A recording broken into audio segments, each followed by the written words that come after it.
அன்று நேர்களே, இன்றைய சனிக்கிழமை இரவு செய்தியாக தருகின்றோம். அமெரிக்காவின் வால் ஸ்ட்ரீட் ஜேர்னல் செய்தி ஒன்று வளைகுடாவில் மிகப்பெரிய அதிர்ச்சி அலைகளை உருவாக்கி இருக்கிறது.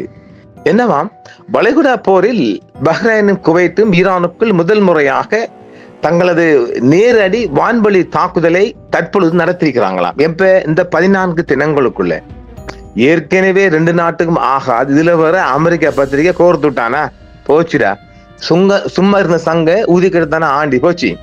வளைகுடா போரில் அதிர்ச்சி சம்பவமாக பஹ்ரைனும் குவைத்தும் ஈரானுக்குள் முதல் முறையாக நேரடி வான்வழி தாக்குதலை நடத்தியதாக அறிக்கையை கூறுகிறது.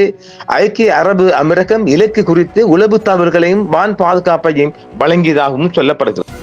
அதாவது ஒரு கூட்டு முயற்சி மூலமாக அமீரகம் உளவு தகவலின் அமீரகத்துல அமெரிக்கா கூட சேர்ந்து மிக அதிகமான உளவு தகவலை செய்யறாங்க. அந்த வகையில அமீரகத்தின் ஆதரவுடன் தான் இது நடந்திருக்க அவங்களோட உளவு தகவல் இவங்களும் சேர்த்து அடிச்சுக்கிறாங்களாம்.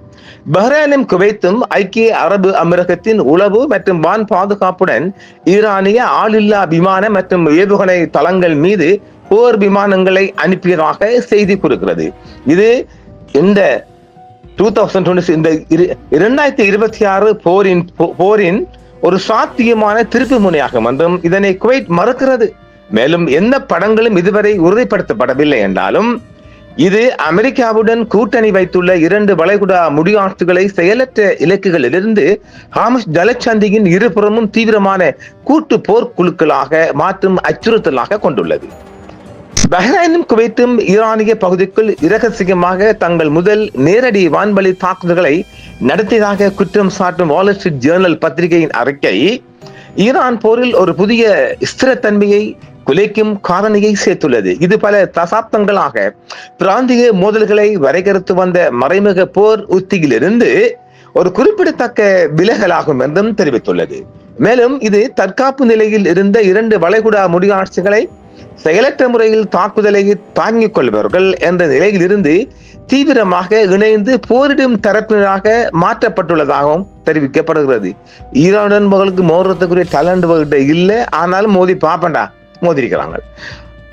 இந்த நடவடிக்கை ஈரானின் ஆளில்லா விமானம் மற்றும் ஏவுகணை சேமிப்பு கிடங்குகளை குறிவைத்தது என்றும் இந்த துல்லியமான தளவாட மையங்கள் தான் வளைகுடா பகுதி மீதான தெஹ்ரானின் பல மாத கால குண்டு வீச்சுக்களுக்கும் அதற்குள் பொதிந்துள்ள அமெரிக்க தள கட்டளை கட்டமைப்புகளுக்கும் ஆதாரமாக விளங்குகின்றன. இது இடைமறிப்பில் இருந்து முன்கூட்டிய அடக்குமுறையை நோக்கிய ஒரு திட்டமிட்ட மாற்றத்தை குறிக்கிறதாக வால் ஸ்ட்ரீட் ஜேர்னல் செய்தி வெளியிட்டுள்ளது. அந்த பத்திரிகை செய்தியின்படி ஐக்கிய அரபு அமீரகம் இந்த நடவடிக்கைகளுக்காக 2 நாடுகளுக்கும் உளவு தகவல்களையும் தற்காப்பு வான் பாதுகாப்பையும் வழங்கியுள்ளது என்றும், மேலும் தங்களின் வரையறுக்கப்பட்ட சுதந்திரமான கண்காணிப்பு எரிபொருள் நிரப்புதல் மற்றும் மின்னணு போர் திறனை ஈடு செய்யவும் ஒரு கூட்டணியின் தாக்குதல் சங்கிலிக்குள் 2 சிறிய விமான படைகளை அது உட்பொதிந்துள்ளதாக சொல்லப்படுகிறது. வாஷிங்டனுக்கான குவைத்தின் தூதர் சேகா அல் ஷைன் அல் சபா இந்த கூத்தை திட்டவட்டமாக நிராகரித்து மறுத்திருக்கிறார். குவைத் ஈரானுக்கு எதிரான நடவடிக்கையில் பங்கேற்கவில்லை என்றும் அண்டை நாட்டிற்கு எதிரான தாக்குதல் நடவடிக்கைகளுக்காக தனது நிலப்பரப்பை பயன்படுத்த அனுமதிக்கவில்லை என்றும் அவர் கூறுகிறார். இது அப்பட்டமான ஒரு மறுப்பு என்றும் இந்த மறுப்பு செய்திகளுக்கு முற்றிலும் முரணானது என்றும் வால் ஸ்ட்ரீட் ஜேர்னல் செய்தி வெளியிட்டுள்ளது. இது முழு பூசணிக்காக சோத்துக்க மூடுற மாதிரி இல்லையா? உங்களோட குவைட்ல இருந்து தானே ஈரானுக்கு அடிக்கிறீங்க, அப்புறம் எப்படிரா நீ மறுப்பாய்? பொய்யே தவிர்க்க முடியாமல் உருவாக்கும் பதற்றத்தை அதிகரிக்கும் அபாயங்களை எடை போடுவதாக என ஆராய்ந்து வருவதாகவும் ஒரு செய்தி வெளியாகி இருக்கின்றது. தீவிரமடைந்து வரும் அமெரிக்க வான்வழி தாக்குதலுக்கு மத்தியில் இந்த தகவல் வெளியாகியுள்ளது.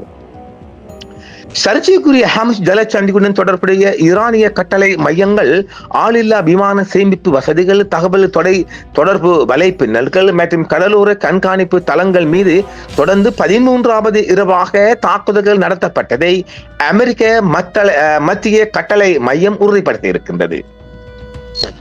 இன்று சனிக்கிழமை அதிகாலை வரையும் தாக்குதல்கள் அரங்கேறி இருக்கிறது. அமெரிக்க படைகளுக்கு அடைக்கலம் தரும் நாடுகளுக்கு எதிரான நியாயமான பதிலடியாகவே தனது வளைகுடா தாக்குதல்களை ஈரான் சித்தரித்துள்ளது. அமெரிக்க கடற்படையின் 5ஆம் படைப்பிரிவின் தலைமையகம் அமைந்துள்ள ஜூபர் மாவட்டம் உட்பட மனாமா நகரையும் பொதுமக்களின் உயிர் வாழ்விற்கும் கூட்டணி படைகளின் நிலைத்தன்மைக்கும் ஆதாரமாக விளங்கும் குவைத் விமான தளங்கள், விமான நிலையங்கள் மற்றும் கடலில் சுத்திகரிப்பு ஆலைகளையும் அது தாக்கியிருக்கிறது. உலகளாவிய பாதுகாப்பு ஆய்வாளர்களுக்கும் இந்தோ பசிபிக் பாதுகாப்பு பார்வையாளர்களுக்கும் இந்த நிகழ்வு ஒரு நேரடி ஆய்வு உதாரணமாகும் என்றும், அமெரிக்காவால் ஆயுதம் ஏந்தப்பட்ட வரையறுக்கப்பட்ட வளைகுடா விமான படைகள் எவ்வாறு தற்காப்பு நிலைகளை தாக்குதல் திறனாக மாற்றுகின்றன என்பதையும், தாக்குதலுக்குள்ளான ஒரு சிறிய தேசிய ஆயுத இருப்பை கூட்டணிகளின் ஆதரவு எந்த அளவிற்கு நீட்டிக்க முடியும் என்பதையும் இது காட்டுவதாகவும் வால் ஸ்ட்ரீட் ஜேர்னல் செய்தி வெளியிட்டுள்ளது.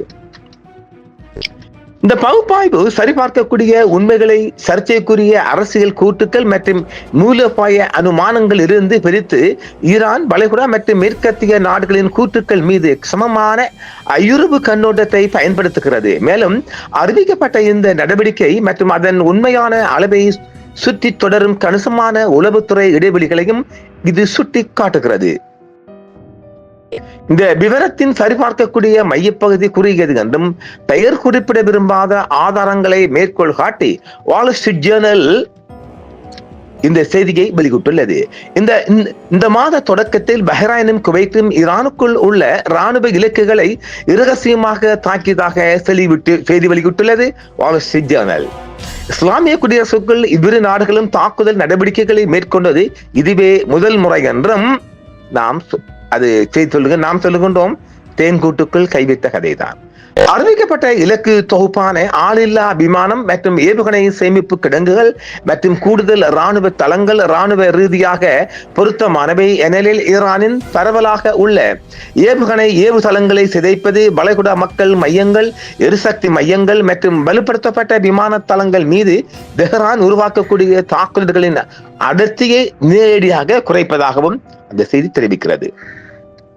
இது முன்னர் ஒப்புக்கொள்ளப்படாத ஒரு முறையை ஒத்திருக்கிறது. அதில் போரின் ஆரம்பத்தில் சவுதி அரேபியா மற்றும் ஐக்கிய அரபு அமீரகம் நடத்திய தாக்குதல்கள் வாஷிங்டன் மற்றும் இஸ்ரேலுடன் ஒருங்கிணைந்து ஈரானை தாக்கியதாக கூறப்படுகிறது. இந்த செய்தியும் இதே வால் ஸ்ட்ரீட் ஜேர்னல் தான் வெளியாகிச்சு.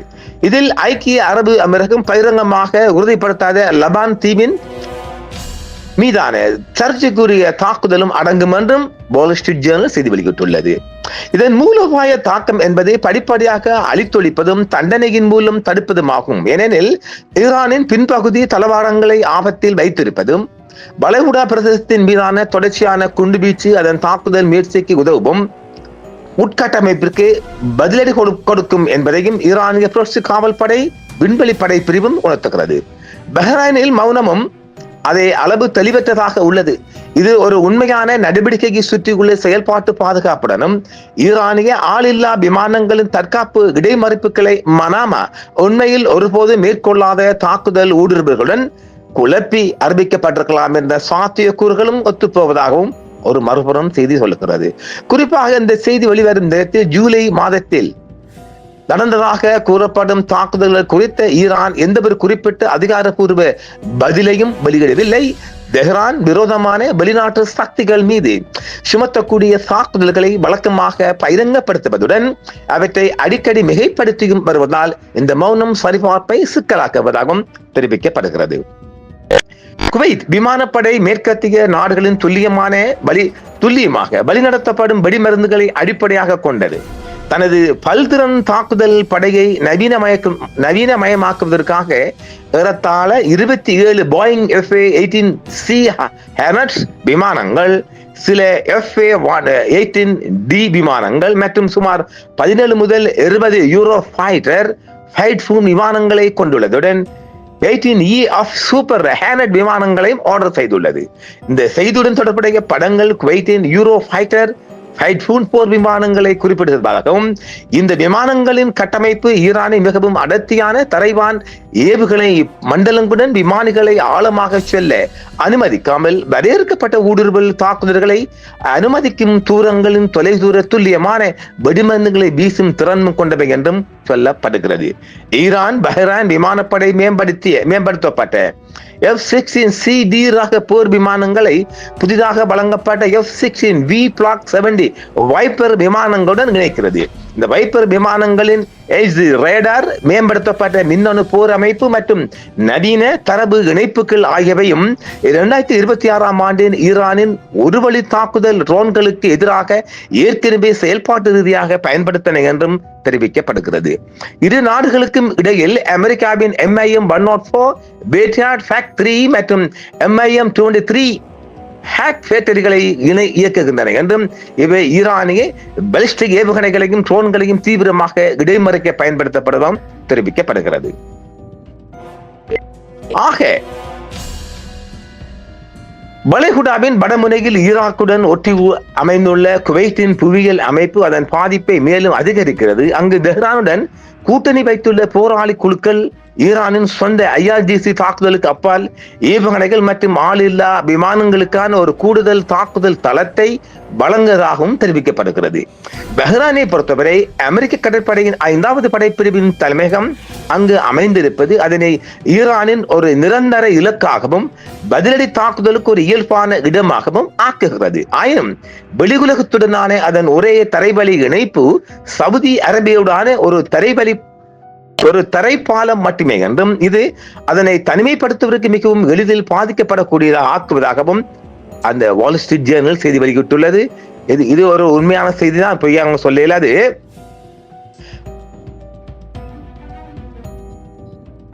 இதேபோல ஐக்கிய அரபு அமீரகம் வளைகுடாவில் மிகவும் முனைப்புடன் செயல்படும் சக்தியாக உருவெடுத்துள்ளது. அது அமெரிக்கா மற்றும் இஸ்ரேலுடன் ஒருங்கிணைந்து போர் விமானங்கள் மற்றும் ஆளில்லா விமானங்களை பயன்படுத்தி ஈரானிய உட்கட்டமைப்புகள் மீது தாக்குதல்களுக்கு நடத்திய அதே வேளையில் அவற்றை ஒப்புக்கொள்ள மறுத்து அதன் மூலம் ஈரானின் பதிலடி தாக்குதலுக்கு எதிரான மறுப்பு நிலையை தக்க வைத்துக் கொண்டும் வருகிறது. போரின் ஆரம்ப கட்டத்தில் ஈரானுக்கு எதிரான தாக்குதல் சவுதி அரேபியா முனைந்து கொண்டதாகவும் இதே வால் ஸ்ட்ரீட் ஜேர்னல் செய்தி வெளியிட்டுள்ளது. இதற்கு மாறாக ஒமானும் கட்டாரும் பல ஆண்டுகளாக ஈரான் மற்றும் மேற்கத்திய நாடுகளுக்கு இடையில் ஒரு சமநிலையான கொள்கையை பின்பற்றி வருகின்றன. மேலும் வேகமாக அதிகரித்து வரும் பிராந்திய பதற்றத்துக்கு மத்தியில் தெஹ்ரானை நேரடியாக எதிர்கொள்ள அவை சிறிதும் விருப்பம் காட்டவில்லை என்றாலும் மாறாக மத்தியஸ்த வழிகளை கையாண்டு வருகிறது. ஒமானும் கட்டாரும் அவங்க சண்டைக்குள்ளேயே போகல, ஆனாலும் அமெரிக்க தளங்களை நோக்கி ஈரான் அடிக்கிறாங்க. இவங்க இப்ப நாங்க மோதி கொள்வோம் என்று அது கூட்டத்தோட கோவிந்தா மாதிரி அமெரிக்கா கூட சேர்ந்து அடிச்சிருக்கிறாங்க. இப்ப ஈரானுக்கு கிடைச்சிட்டு செய்தி வெளியாயிட்டு அப்ப ஈரான் தாடிக்காரன் கச்சேரி வைப்பான். பார்ப்போம் மற்றும் ஒரு காணொளியில் நேர்களை. என்றும் உங்களுடன் சன்ரைஸ் இந்தியா டிவி சப்ஸ்கிரைப் பண்ணுங்கள், பெல் பட்டனையும் கிளிக் செய்யுங்கள். உங்கள் ஆதரவே எங்கள் சேவை. ஆதரவு தாருங்கள், அரவணைப்போம். மறக்காம சர்ப்ரைஸ் பண்ணுங்க. தேங்க்யூ.